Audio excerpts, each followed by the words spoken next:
기도하겠습니다.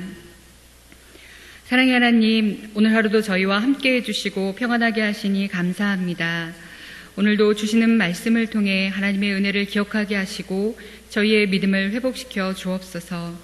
우리의 삶을 통해 일하기 원하시는 하나님의 마음을 더 깊이 알게 해주시고 주의 부르심에 순종하는 저희가 되게 하여 주옵소서. 예수님의 이름으로 기도합니다. 아멘. 그는 기독교를 위하여 기울인 가장 위대한 창조적 사고의 천재성을 드러내 보여준다. 그는 탁월한 능력을 지닌 하나의 종교적 인물로서만이 아니라 인류 역사를 이루어낸 뛰어난 인물의 한 사람이다. 그는 역사상 가장 위대한 신학자이다. 그는 최초의 기독교 선교사였고 최초의 기독교 신학자였다. 누구에 대한 평가인지 아시겠죠? 네, 바로 사도 바울에 대한 여러 신학자들의 평가입니다. 예전에 제가 신학 공부를 할 때 바울 서신을 전공하신 그 신학학 교수님께서 이런 말씀을 하신 적이 있어요. 우리가 나중에 천국에서 바울을 만나게 된다면 바울은 우리에게 고맙다는 인사를 꼭 해야 할 겁니다. 왜냐하면 어쩌면 바울 자신보다 우리가 바울을 더 많이 알고 있고 바울이 쓴 글을 우리가 더 많이 읽고 더 많이 연구했을 겁니다. 이런 말씀을 하신 적이 있습니다. 동의가 되시죠? 네, 그렇습니다. 바울과 관련된 신학 논문만 해도 수천 편에 이르고요. 바울 신학이 하나의 분야로 인정이 될 만큼 바울은 기독교 역사상 가장 돋보이는 인물 중에 한 명입니다. 아마 성도님들께서도 교회 안에서 많은 설교를 들으실 때 바울 서신을 본문으로 한 설교를 많이 접하셨을 겁니다. 오늘은 성경인물 탐구 그 마지막 시간으로 우리에게 매우 친숙하고 또 많은 성도들에게 존경을 받고 있는 이 사도 바울에 대해서 살펴보고자 하는데요. 그의 삶과 사역을 이 1시간 안에 말씀드린다는 것은 매우 어려운 일이 될 것 같습니다. 제 능력으로는 부족인 것 같아요. 그래서 오늘 이 시간에는 바울의 삶을 이 4가지 주제를 중심으로 해서 간략히 살펴보고자 합니다. 먼저 바울의 배경을 좀 살펴보겠습니다. 로마의 지배 아래 있었던 1세기 유대인 사회에서는 이름을 2개를 가지고 있는 경우가 많이 있었습니다. 디아스포라 유대인 가정에서 태어난 바울 역시 그러했는데요. 유대인 이름은 요구하다라는 의미의 사울이었고 바울은 로마식 이름으로 작다라는 뜻입니다. 성경의 기록상으로 선교사로 파송을 받아 사역을 시작하는 사도행전 13장 9절을 기점으로 해서 사울이라는 이름 대신에 바울이라는 이름이 성경에 기록이 되게 됩니다. 바울이라는 이름을 기록한 데에는 그 이름의 의미처럼 바울 자신이 그리스도 앞에서 작은 자로 낮추기 위함이었다고 볼 수도 있습니다. 또 다른 이유로는 사도행전 13장 7절에 구브로 총독 서기어 바울이 회심하는 장면이 나오게 되는데요. 누가가 이 일을 계기로 본격적으로 이방인의 사도로서 선교 활동을 하는 이 바울을 소개하기 위해서, 보다 친숙한 인물로 소개하기 위해서 사울이라는 이름 대신에 바울이라는 이름을 기록했다라고 보는 견해도 있습니다. 마치 우리가 나의 이름하고 유명인의 이름이 같으면 왜 사람들을 만나도 누구라고 하면서 왜 좀 더 친숙하고 또 이름을 잘 기억하잖아요. 마치 이러한 효과를 누가가 고려했다라는 것입니다. 어찌됐든 바울이라고 하는 사람은 그 2개의 이름처럼 2개의 문화의 영향 아래서 성장했습니다. 그는 유대인이자 동시에 로마의 시민권을 가지고 있는 사람이었습니다.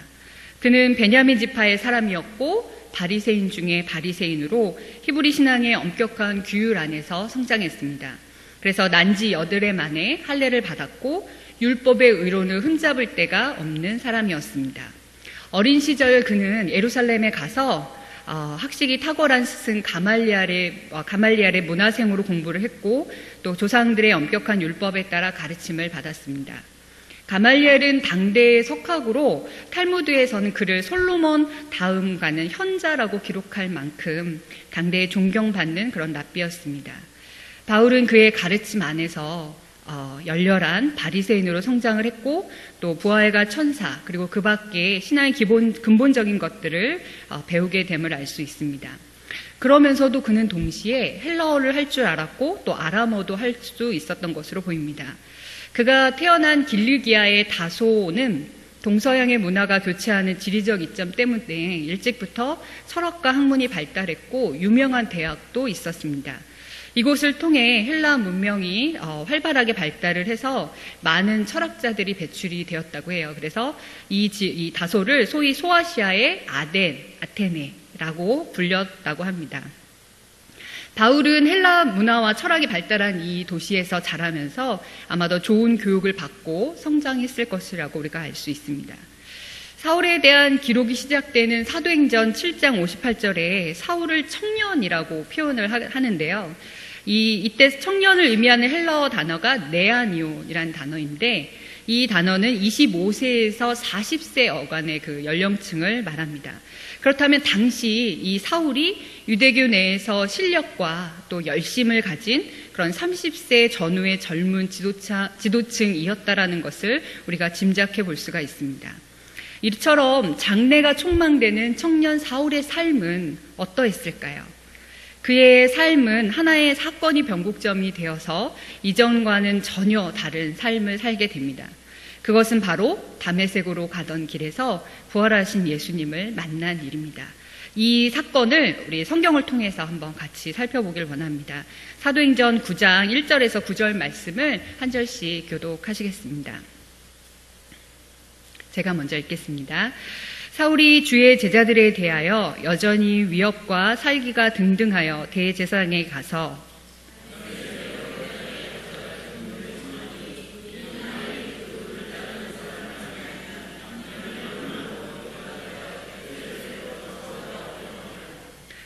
사울이 길을 가다가 다메섹에 가까이 이르더니 호련히 하늘로부터 빛이 그를 둘러 비치는지라.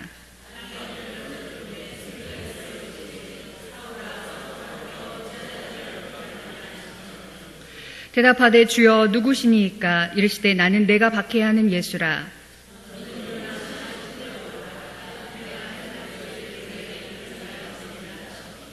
같이 가던 사람들은 소리만 듣고 아무도 보지 못하여 말을 못하고 서 있더라.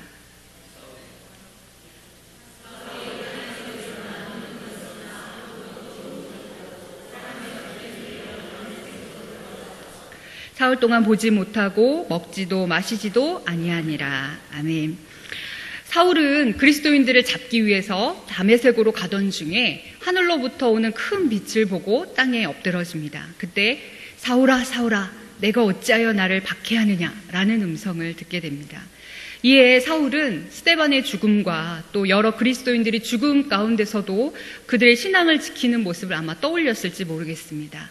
그리고 그 양심이 아마 찔림을 받았을지 모르겠어요. 그러면서 사울은 주여 누구십니까? 라고 질문을 합니다. 이에 예수님께서 나는 내가 박해하는 예수라고 답을 하십니다. 이 같은 본문이 사도행전 22장 10절에서 이 바울이 자신의 이 회심 장면을 기억하며 간증한 장면이 기록이 되어 있는데요. 거기에서 사울이 주님 무엇을 하리이까? 라고 묻는 장면이 나옵니다.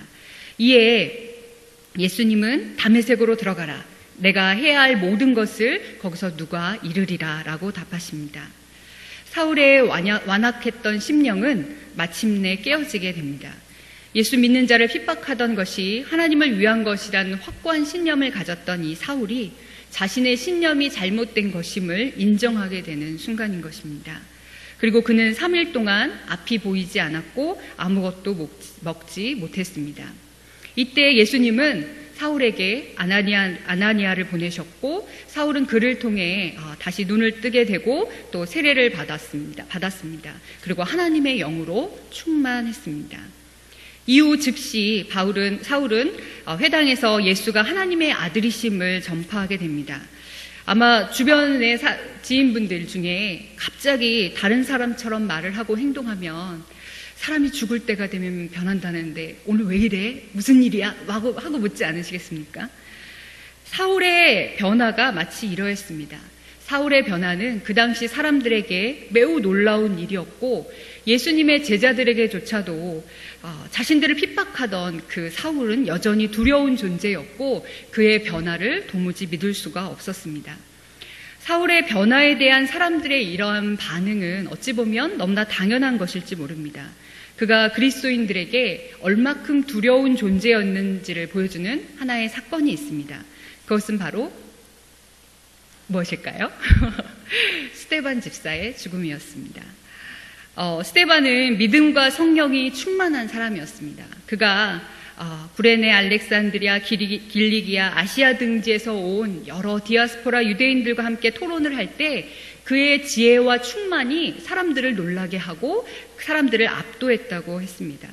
그러나 이 일로 인해서 스데반은 공회에 잡히게 되고 공회에서 자신이 믿는 예수님에 대한 그 신앙을 변증하는 가운데 신성 모독죄로 고소가 되어서 결국은 돌로 쳐 죽임을 당하게 되고 맙니다. 이 일로 인해서 예루살렘 교회에는 대대적인 박해가 이어졌고 사도 외에 많은 성도들이 유대와 사마리아 모든 땅으로 흩어지게 됩니다. 그런데 이 스데반의 죽음을 보면서 사울은 그의 죽음이 당연하다, 마땅하다라고 생각했다고 성경은 기록하고 있습니다. 이 스데반의 발언은 유대 민족만이 특권적 종교를 고집했던 이 유대교 민족주의자들이나 또는 이스라엘을 로마로부터 구원해줄 그런 새로운 메시아를 기대하는 히브리인 이 그리스도인들에게는 도저히 용납할 수 없는 내용이었기 때문에 그렇습니다. 이 이후에도 사울은 교회를 잔멸하기 위해서 각 집에 들어가 남녀를 끌어다가 투옥시키는 일에 앞장서게 됩니다. 왜 뉴스에 보면 서울 시내에 가끔 멧돼지들이 출몰해서 왜 동네를 막 휘집고 다니고 식당을 막 어지럽히는 그런 뉴스를 보신 적이 있을 겁니다. 이 사도행전 8장 3절에서 잔멸하다라는 뜻이 바로 그러한 뜻입니다. 헬라어 엘류마이네토가 이 멧돼지가 포도원을 파헤치는 그런 장면을 묘사하는 단어이기 때문입니다. 이는 당시 바울의 난폭함이 어느 정도였는지를 여실히 보여주는 표현이라고 할 수 있겠습니다. 사도행전 9장 1절에는 사울이 주의 제자들에 대하여 여전히 위협과 살기가 등등했다라고 표현하고 있습니다. 이처럼 교회를 핍박하던 자가 어느 날 갑자기 예수를 전하는 전도자가 되어서 교회 앞에 나타났다면 사람들이 이를 놀랍게 여기고 또 그의 회심을 믿지 못하고 두려워하는 것이 당연한 일일 것입니다. 그래서일까요? 바울이 이 다메섹에서의 회심 이후에 아라비아로 가서 3년 동안 신앙 훈련을 받게 됩니다. 이 이후에 또 다시 예루살렘으로 올라오게 되지만 베드로와 주의 형제 야고보만 만날 뿐 다른 이들과는 만나지 못하게 됩니다. 이때 헬라파 유대인들의 음모로 인해서 또 속히 예루살렘을 떠나게 됩니다. 예루살렘에서 물러나 수리아와 바울의 고향이 있는 이 길리기아 지역에서 바울은 약 10여 년의 시간을 보내게 됩니다. 이 시간에 바울이 무엇을 했는지에 대해서는 알려진 바가 없습니다. 다만 그의 직업이 천막을 만드는 일이었잖아요. 그래서 아마도 자신의 직업에 종사하면서 기회가 있을 때마다 회당에서 복음을 전파했을 것이다 라고 그렇게 추정하고 있습니다. 어찌됐든 이 고향 다소에서 칩거한 이 기간은 바울에게 있어서 개인적으로 성숙해지는 시간이 되었을 것은 분명합니다. 40년대 초 예루살렘 교회는 안디옥에 이제 바나바를 파송하게 됩니다. 이 바나바는 시리아 대도시인 안디옥에서 북서쪽으로 약 250km 떨어진 다소로 바울을 찾아갑니다. 이 바나바는 바울을 초청을 해서 안디옥 교회에서 1년 동안 공동 사역을 하게 되는데 비로소 그곳에서 성도들이 그리스도인이라 불릴 만큼 이들의 사역은 성공적인 결과를 이끌어내게 됩니다. 안디옥 교회에는 이때 바나바와 바울을 비롯해서 니게르라는 시몬과 구레네 사람 루기오와 분봉한 헤롯의 젖동생 마나엔이란 5명의 선지자들과 또 교사들이 있었습니다. 그런데 이들이 주를 섬겨 금식할 때에 성령님께서 바나바와 바울을 따로 세우라고 명하시게 됩니다. 이에 안디옥 교회는 금식하고 기도하면서 두 사람에게 안수하여서 선교사로 파송을 하게 됩니다. 이것이 초대교회 최초의 선교사 파송이었습니다. 그래서 이번에는 우리가 이 사도 바울의 선교 여행을 간략하게 살펴보고자 합니다. 사도행전 13장과 14장은 바울의 1차 선교 여행이 기록되어 있습니다. 바울이 바나바와 마가와 함께 떠난 이 1차 선교 여행은 약 2년간 이루어졌는데요.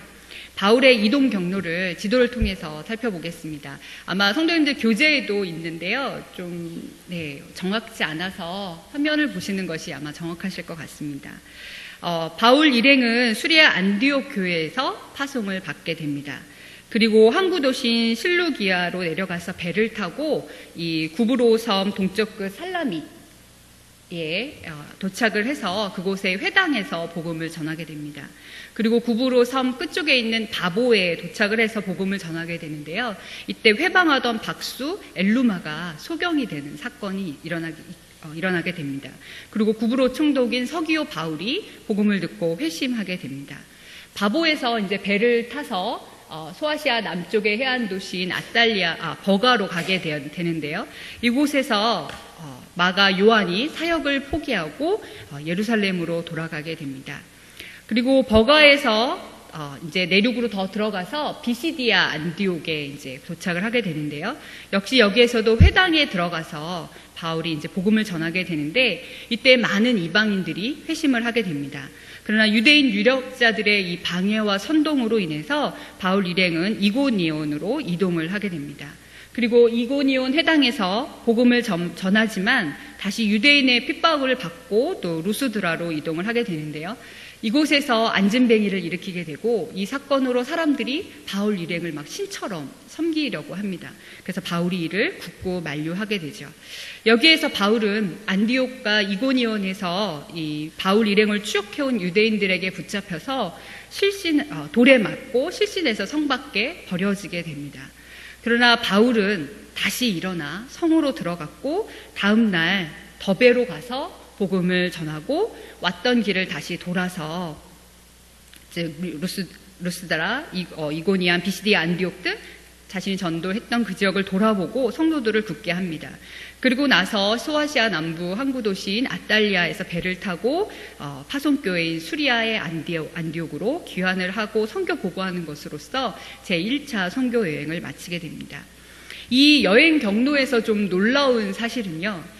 바울 일행이 처음 방문했던 이 구브로와 구레네 이 등지의 헬라계 유대인 평신도들에 의해서 안디옥의 복음이 전해졌다는 사실입니다. 즉, 이 예루살렘 교회에 임한 그 박해로 인해서 핍박으로 인해서 많은 성도들이 이제 흩어지게 되는데요. 이 흩어진 유대인들 중에 구브로와 구레네의 사람들이 안디옥에 이르게 되고 그 사람들에 의해서 복음이 전해져서 안디옥 교회가 세워졌다는 사실입니다. 즉, 안디옥 사람들에게 복음을 전해주었던 그 땅의 사람들에게 이제는 반대로 안디옥의 사람들이 복음을 전해주는 그런 상황이 된 것입니다. 또 하나 이 1차 선교 여행에서 우리가 좀 살펴볼 수 있는 것은 바울과 바나바 일행이 왜 구브로와 이 소아시아 일대 길리기아 지역을 제 첫 번째 선교지로 선택을 했을까라는 생각을 우리가 해볼 수가 있는데요. 다 아시다시피 구브로는 누구의 고향이지요? 네, 바나바의 고향입니다. 바나바의 고향이고 또 이 길리기아 지역은 다소가 있거든요. 다소는 바울의 고향입니다. 즉 사도 바울과 또 바나바 일행이 자신들의 첫 선교지로 전혀 알지 못하는 낯선 지역을 선택한 것이 아니라 자신들의 고향이고 자신들이 어렸을 때부터 접했던 그 지역을 1차 선교 여행지로 삼았다라는 것을 우리가 이 여행 경로를 통해서 확인해 볼 수가 있습니다. 이어서 사도행전 15장 36절에서 18장 22절에 바울의 2차 선교 여행이 기록되어 있는데요.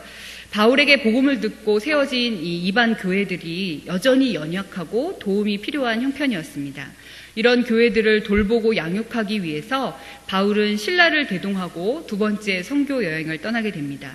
이때 마가의 동행 문제로 인해서 바울과 바나바가 크게 다투게 되어서 그 결과 바나바는 마가를 데리고 고향 구브로로 떠나게 되고요.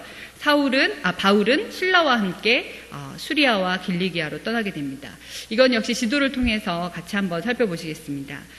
신라와 함께 수리아의 안디옥 교회에서 다시 선교사로 파송을 받은 바울은 육로를 통해서 1차 선교 여행지였던 길리기아의 더베, 루스드라, 이고니온 이런 교회들을 돌아보면서 다시 한번 그 성도들을 격려하고 양육하는 시간을 갖습니다. 이때 루스드라에서 제1차 선교 여행 때 만났던 한 아주 중요한 인물이 있습니다. 그 사람이 누구냐면 바로 디모데입니다. 그래서 아까 왜 루스드라에서 돌에 맞아 실신, 거의 죽은 줄 알고 사람들이 성 밖에 내버렸었거든요. 그럼에도 불구하고 바울이 왜 다시 루스드라 성으로 들어갔나? 라는 그 이유를 많은 학자들이 디모데 때문이었다라고 말하기도 합니다. 왜냐하면 그 루스드라 성에 이 디모데가 있었거든요. 그렇게 1차 선교 여행 때 바울에게 복음을 듣고 신실한 하나님의 사람으로 준비되었던 이 디모데를 2차 선교 여행 때 바울이 함께 하게 되는 것을 볼 수가 있습니다. 이어서 또 소아시아 내륙의 부르기아와 또 갈라디아를 거쳐서 소아시아 서쪽의 그 항구 도시인 드로아에 이제 도착하게 되는데요. 여기에서 바울이 환상을 보게 됩니다. 그래서 마게도냐 사람들이 자신들을 도와달라는 그런 환상을 보게 되어서 이 소아시아 남쪽으로 가려던 길을 포기하고 드로아에서 배를 타고 네아폴리를 거쳐 빌립보에 도착을 하게 됩니다. 그곳에서 누구를 만나는지 혹시 기억하십니까? 빌립보에 루디아. 자색 옥감 장수인 이 루디아를 만나게 되어서 그 루디아에게 복음을 전하고 또 귀신 들려 점치는 여자를 고쳐주게 됩니다.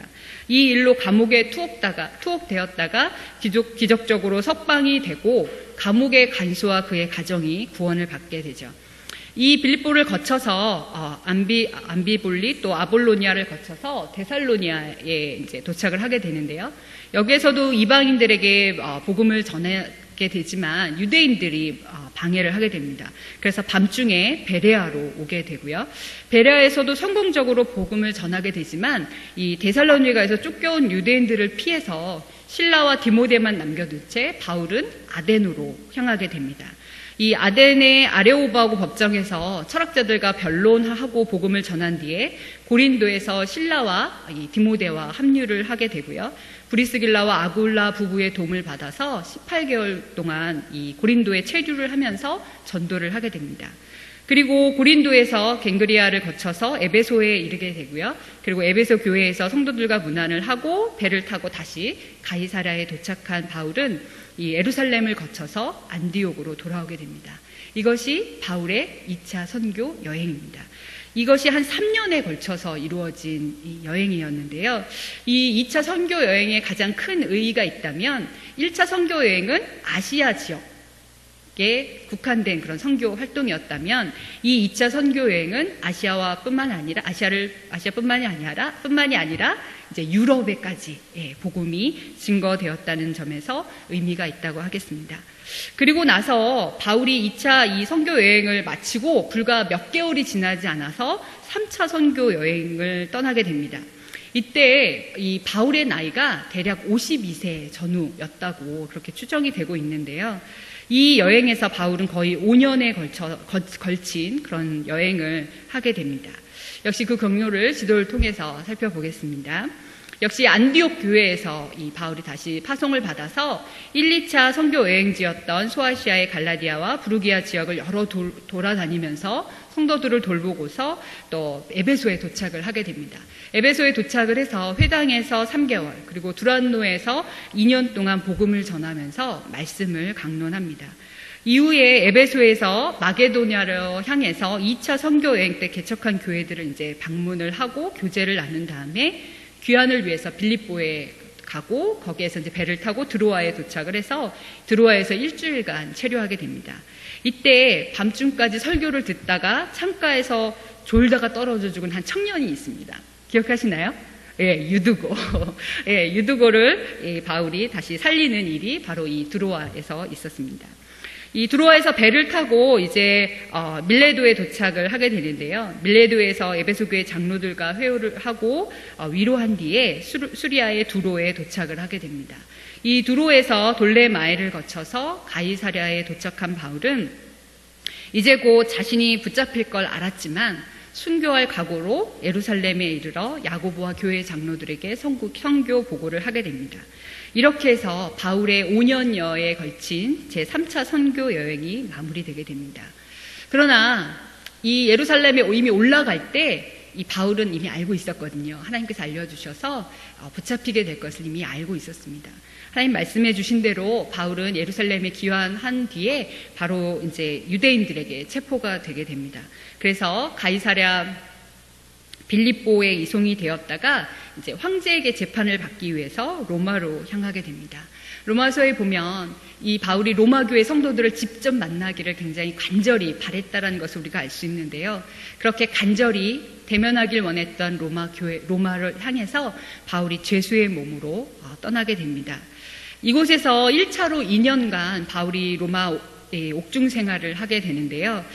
이후에 한 AD 63년경에 잠시 석방이 되게 되는데 대부분의 역사학자들이 바울이 이때 서나바, 그러니까 오늘날 스페인에 가서 복음을 전문하고 그레데 섬에 사역하고 있던 디도를 만나서 그를 격려해 준 다음에 에베소를 방문해서 또 그곳에서 목회하고 있는 디모데를 격려하고 마게도냐 또 아가야 그리스 지역의 교회를 굳건하게 한 후에 로마로 다시 돌아왔다. 이렇게 보고 있습니다. 그리고 나서 AD 64년경 그 로마에 대해 화재가 일어나게 되는데요. 이 일을 계기로 네로가 기독교인을 박해하게 되고 많은 기독교인들이 처형되게 됩니다. 바울 역시 이때 체포가 되어서 로마 인근 오스티안 가도에서 순교당했다라고 그렇게 전해지고 있습니다. 그 시기를 교회 사가들은 AD 67년 또는 AD 68년경으로 그렇게 보고 있습니다. 이렇게 해서 바울의 선교 사역은 마치게 됩니다.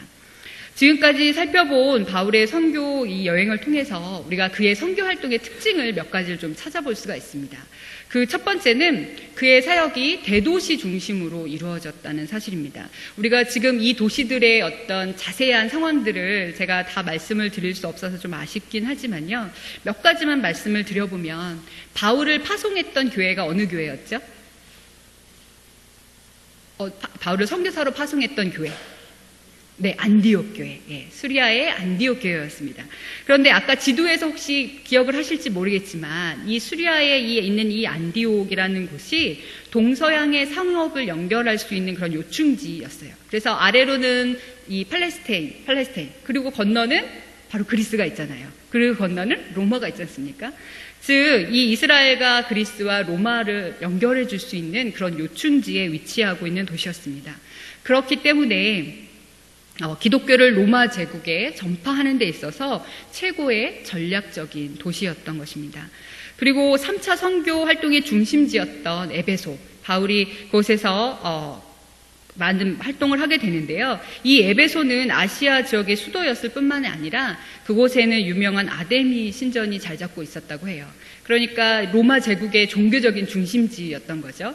그러니까 기회가 있을 때마다 또 그들의 어떤 종교 행사가 있을 때마다 많은 사람들이 이 에베소를 방문하게 됐던 겁니다. 그래서 바울이 두란노 서원에서 복음을 전했을 때 2년 만에 아시아의 모든 사람들이 복음을 들을 수 있었다라고 말할 수 있었던 것입니다. 이 위에도 빌립보 또 데살로니가 아덴도 로마 제국의 도시들로서 이 발달된 도로를 통해서 보다 빠르게 복음이 세계에 전파될 수 있었습니다. 두 번째 특징은 그가 유대인 회당을 선교 전략의 중요한 방법으로 생각을 했다는 점입니다. 바울은 어느 도시를 가든지 간에 가장 먼저 회당을 방문하게 됩니다. 회당이 없었던 빌립보 지역을 제외하고는 모든 도시에서 회당을 먼저 찾습니다. 이것은 첫째는 유대인에게요라는 이런 바울의 선교 원칙 때문이었습니다. 당시 회당은 이 회당에 방문하는 랍비를 초청해서 이 회중들에게 말씀을 전하는 것이 관례였습니다. 그렇기 때문에 이 랍비로서의 교육을 받았던 또 율법에 능통했던 이 바울이 어느 곳에 가든지 이 회당에 가서 랍비로서 이 율법을 말할 수 있었고 또 복음을 말할 수 있는 기회가 주어졌던 것입니다. 세 번째는 그가 가는 곳마다 그 지역에 교회들을 세웠다라는 점입니다. 바울에게 있어서 선교의 목적이 두 가지가 있다면 하나는 신속한 세계복음화였고요. 또 다른 하나는 많은 지역에 교회를 세우는 것이었다고 볼 수가 있겠습니다. 그래서 아까 빌립보 지역에 루디아, 바울의 가정이 교회로 세워지게 되고 또 데살로니가에서는 야손의 집이 교회로 세워지게 됩니다. 그리고 고린도에서는 디도의 집이 교회로서 세워지는 것을 우리가 볼 수가 있습니다. 지금까지 바울의 배경과 그리고 그의 회심의 사건과 그 이후에 그를 통해서 이루어진 선교 활동을 우리가 함께 살펴보았는데요. 우리가 마지막으로 살펴볼 것은 바울과 함께한 사람들에 대한 것입니다.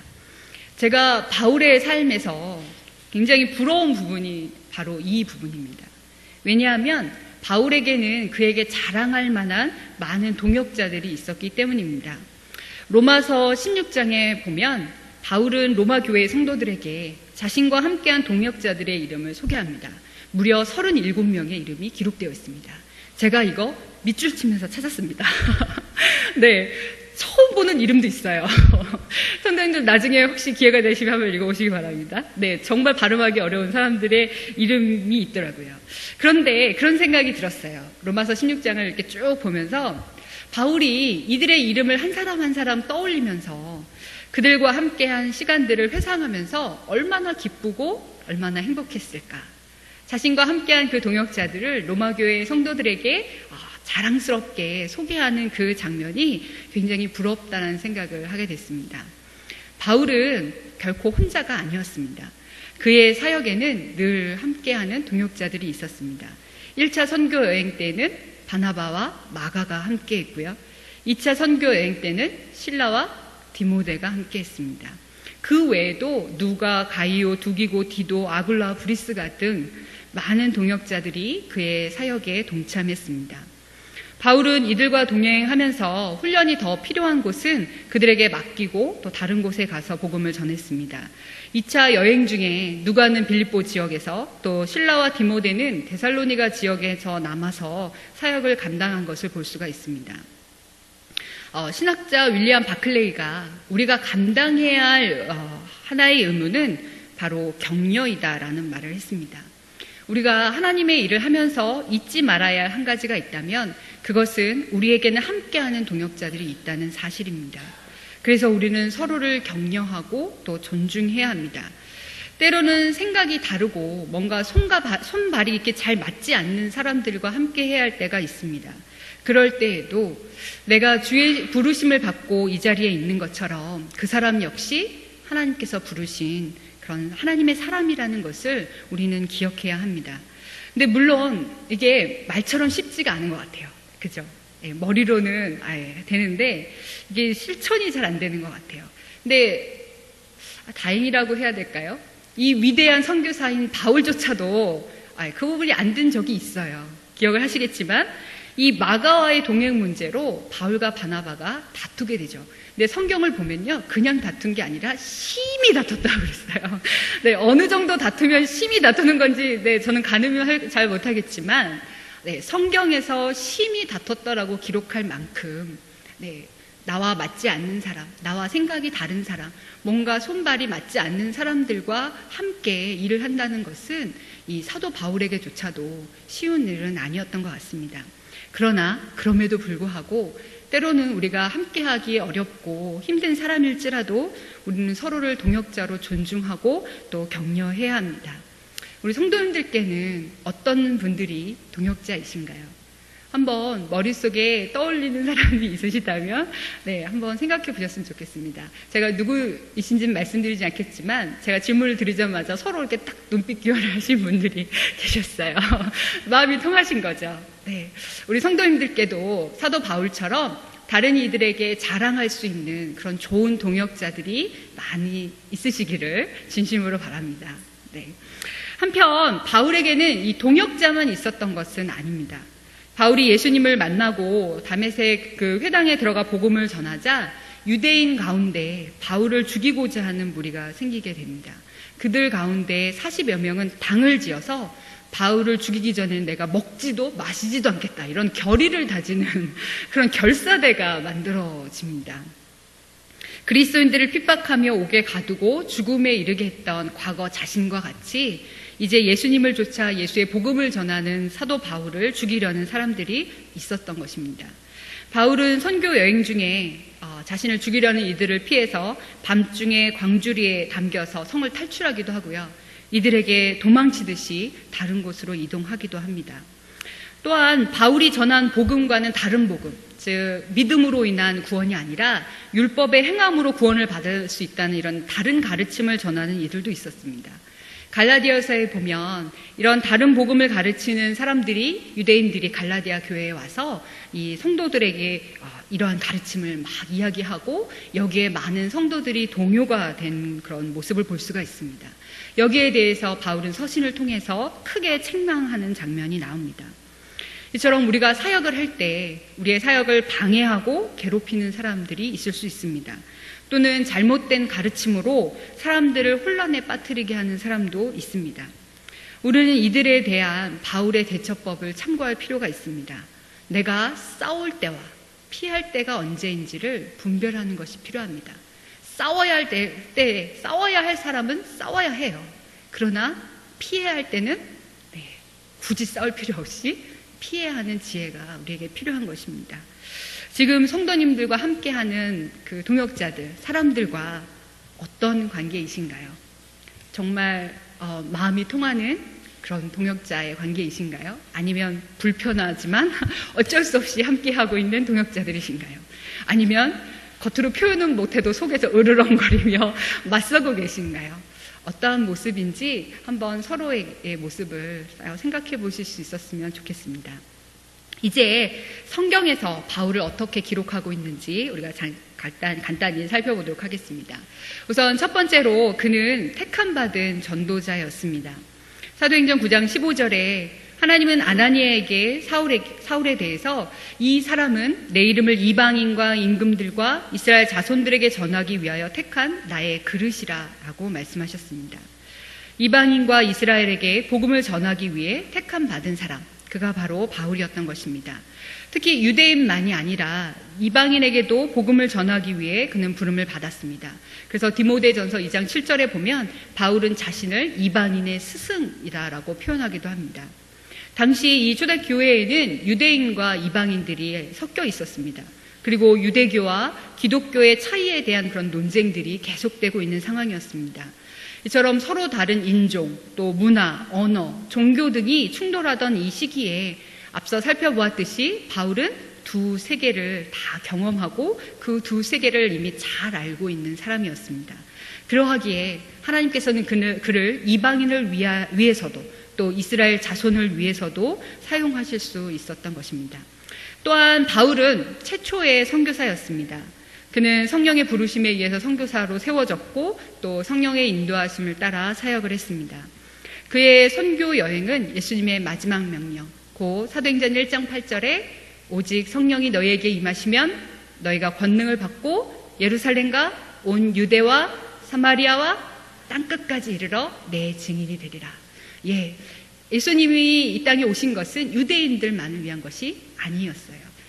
그러나 유대인 출신인 이 율법 아래 성장한 예수님의 제자들조차도 이방인을 만나기 꺼려했던 바로 그 시기입니다.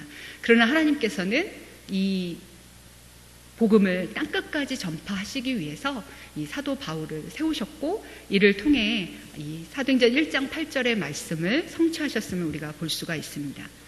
그러나 대제사장들과 장로들에게 이 바울은 전염병, 또 나사렛 이단의 우두머리라고 불렸습니다. 그러나 이 표현을 반대로 생각해 보면 전염병이라 불린 만큼 바울의 사역이 성공적이었고 많은 사람들에게 영향을 미쳤다는 것을 우리는 알 수 있습니다. 또한 그를 우두머리라고 부르는 것은 바울이 복음 사역에 있어서 얼마큼 앞장서서 열심을 다했는지를 우리가 생각해 볼 수 있는 것입니다. 그리고 예수님은 바울에게 내가 나를 본 일과 장차 내가 내게 나타난 일에 너로 종과 증인이 될 것이다 라고 말씀을 하셨습니다. 그래서 바울은 갈라디아 1장 1절에서 자신을 사람들에게서 난 것도 아니요 사람으로 말미암은 것도 아니요 오직 예수 그리스도와 그를 죽은 자 가운데서 살리신 하나님 아버지로 말미암아 사도된 바울은 이렇게 자신을 표현합니다. 그리고 자신이 사도가 된 것은 하나님의 뜻이었다는 것을 확신합니다. 사도라는 것은 이 보냄을 받은 자라는 의미인데요. 원래는 이 권세자로부터 어떤 특별한 사명과 메시지를 위임받아서 멀리 이렇게 파견되는 사람을 의미하는 단어입니다. 그런데 신약 성경에서는 복음 사명의 이 복음 전파의 사명을 띠고 예수님으로부터 부름을 받은 이 12명의 제자를 가리키는데요. 사도의 조건이 있습니다. 자격 조건으로는 예수님의 공생애를 함께 했거나 예수님의 부활하심을 직접 목격한 자를 이 사도라고 인정했습니다. 바울은 이 두 가지 조건을 충족하지 못했기 때문에 늘 자신의 사도됨을 증명해야 하는 그런 어려움을 겪게 됩니다. 그러나 성경은 분명히 그가 사도임을 증거하고 있습니다. 마지막으로 그는 신약성경 27권 중에 13권을 기록한 사람입니다. 우리가 바울 서신이라고 부르는 그런 서신들이 있는데요. 생각나시는 것들이 있으신가요? 네, 교재를 보셔도 좋습니다. 네, 갈라디아서가 있고요. 네, 데살로니가 전후서가 있고요. 네, 로마서가 있고요. 네, 고린도 전후서가 있고, 빌립보서가 있고, 에베소서, 골로새서, 빌레몬서, 네, 디모데 전후서, 또 데살로니가 전후서, 디도서. 네, 다 말했나요? 네, 이렇게 13권이 있습니다.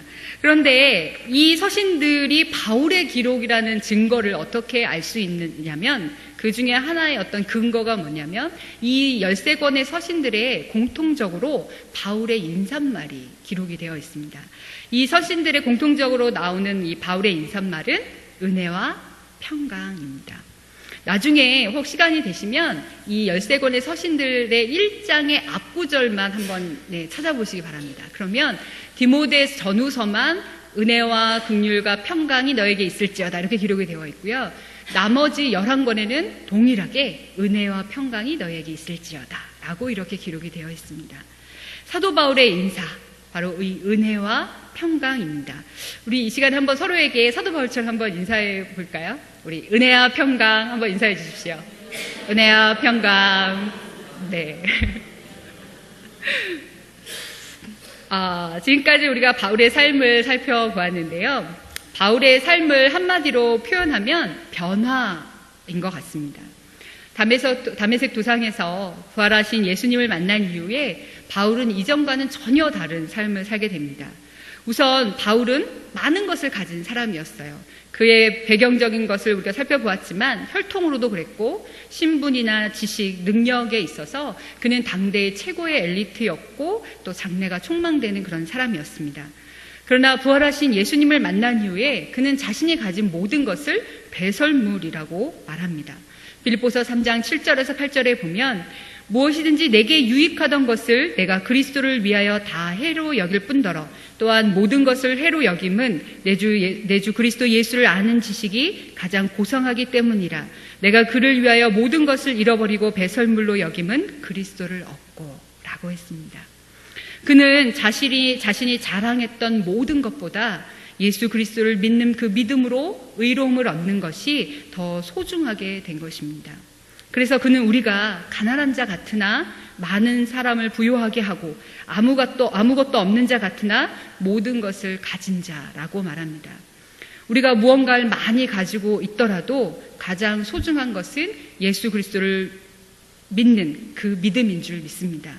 혹은 내가 가진 것이 없는 가난한 사람일지라도 우리는 예수 그리스도 안에서 그 풍성함을 누릴 수가 있습니다. 또한 바울은 자신의 의를 자랑하고 열심으로 하나님을 섬겼던 사람이었습니다. 교회를 핍박하는 것이 하나님을 위한 것이라고 확신했던 그가 예수님을 만난 이후로 그 누구보다 복음 전파에 힘쓰는 전도자가 되었습니다. 그래서 고린도전서 1장 17절에 그리스도께서 나를 보내심은 오직 복음을 전하게 하려 하심이다 라고 바울은 말합니다. 바울은 복음을 전하다가 돌에 맞아 죽음의 직전에 이르기도 하고 또 복음 때문에 매를 맞고 감옥에 갇혔어도 그리고 결국엔 죽임을 당하면서도 그는 기뻐하면서 전도자의 사명을 완수했습니다. 오히려 에베소 교인들에게 내게 말씀을 주사 나로 입을 열어 복음의 비밀을 담대히 알리도록 그렇게 기도의 부탁을 하는 것을 볼 수가 있습니다. 사도 바울, 그는 어떻게 이렇게 자신의 사명을 잘 감당할 수 있었을까요? 그것은 전적으로 하나님의 은혜였습니다. 고린도전서 15장에 보면 바울은 자신을 만삭되지 못하여 난 자이고 사도 중에 가장 작은 자라고 하면서 10절에 이렇게 고백합니다. 우리 10절의 말씀을 함께 읽으시겠습니다. 내가 나 된 것은 하나님의 은혜로 된 것이니 내게 주신 그의 은혜가 헛되지 아니하여 내가 모든 사도보다 더 많이 수고하였으나 내가 한 것이 아니요 오직 나와 함께 하신 하나님의 은혜로다. 아멘. 바울은 자신을 부르시고 전도자로 세우신 하나님의 은혜를 잊지 않았습니다. 심지어 자신의 육체의 연약함마저도 하나님의 은혜라고 고백합니다. 고린도후서 12장 7절에서 10절에 보면 그는 자신의 육체의 연약함을 위해서 3번이나 하나님께 기도합니다. 그러나 이것이 자신의 약함을 통해서 교만하지 않으며 그리고 그리스도의 능력이 그분의 강함이 드러나는 것임을 깨닫게 됩니다. 앞서 우리가 바울의 인사말에서도 보았듯이 바울은 교회를 향해 하나님 아버지와 또 주 예수 그리스도를 좇아 은혜와 평강이 있기를 축복했습니다. 이처럼 그의 모든 사역은 하나님의 은혜로 된 것이었고 그 은혜가 교회 안에 항상 넘쳐나기를 바울은 바랬습니다. 그가 사명을 완수할 수 있었던 또 다른 하나의 이유는 그의 사역이 성령님의 인도와 역사 속에 이루어졌기 때문입니다. 그가 안디옥 교회 교사로 있었을 때 성령의 부르심으로 선교사로 세워졌고 또 그는 이 뜻에 순종했습니다. 또한 성령께서 2차 선교 여행 중에 드로아의 환상 가운데서 선교의 방향이 아시아가 아닌 유럽으로 인도하고 계심을 깨달았을 때 자신의 계획을 버리고 성령의 인도하심에 따릅니다. 이것은 철저히 그가 성령님의 지시와 통제를 받으면서 복음을 전했음을 우리가 볼 수 있습니다. 또한 루스드라에서 안진뱅이를 일으키고 또 에베소에서 손수건이나 앞치마만으로도 병자를 고치고 악귀를 쫓아냈던 그 모든 능력 역시 복음 전파를 위한 성령님께서 주신 능력이었습니다. 이처럼 바울은 성령님의 부르심과 인도하심을 따라서 성령님께서 주시는 능력으로 그의 사역을 감당했다는 것을 우리가 볼 수 있습니다.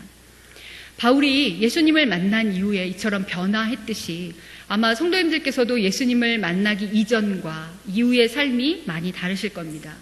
예수님을 만난 시점이 분명한 성도님들도 계시겠지만 모태신앙이시거나 또는 어렸을 때부터 신앙생활을 하신 분들은 내가 언제 예수님을 만났지? 그 정확한 시점을 잘 알지 못하실 수도 있습니다. 그러나 지금까지 살아오시면서 아마도 믿음의 변화를 경험했던 순간들이 분명히 있으실 겁니다. 불확실했던 것들이 확신하게 되고 또 이해되지 않던 것들이 깨달아지고 믿어지게 되었던 순간이 있으셨을 겁니다. 익숙해서 그냥 무덤덤하게 지나쳤던 것들이 그런 하나님의 말씀들이 살아계시는 하나님의 음성으로 들리고 또 단단했던 마음의 벽이 깨지고 하나님께 온전히 나를 내어놓았었던 그런 경험이 있으실 겁니다. 교재 20쪽에 보시면 제가 2가지 질문을 드렸어요. 첫째는 성도님들께서 예수님을 만난 때가 언제인지 기억해 보시고 예수님을 만난 이전과 이후 달라진 점이 무엇인지 생각해 보셨으면 좋겠습니다.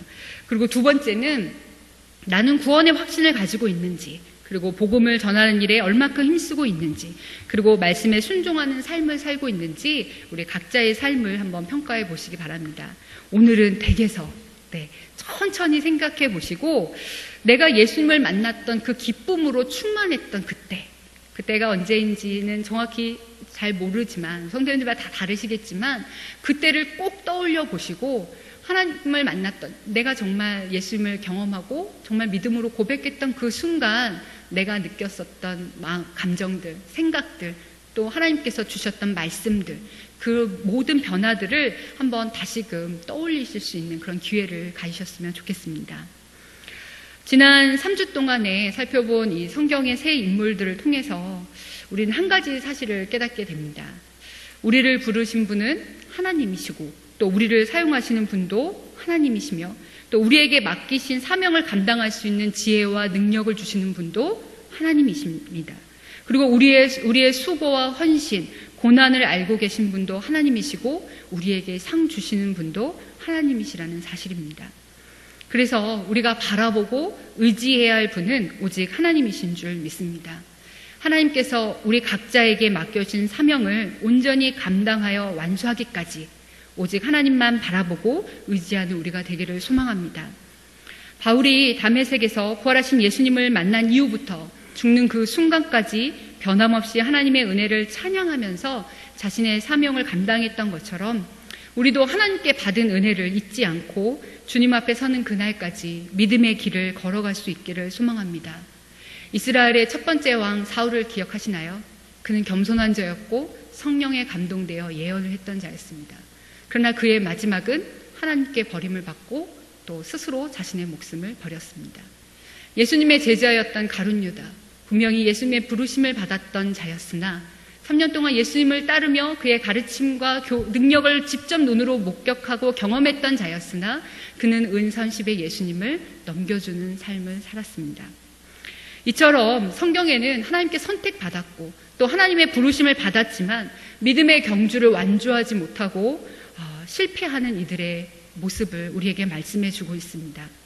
우리는 이들과 다르기를 원합니다. 한때 믿음 좋았던 사람이 아니라 한결같이 믿음과 성령으로 충만한 우리가 되기를 소망합니다. 우리 그러한 마음으로 사도 바울이 사랑하는 아들 디모데에게 보낸 그 마지막 편지에서 고백한 이 고백을 함께 우리 낭독하시겠습니다. 시작.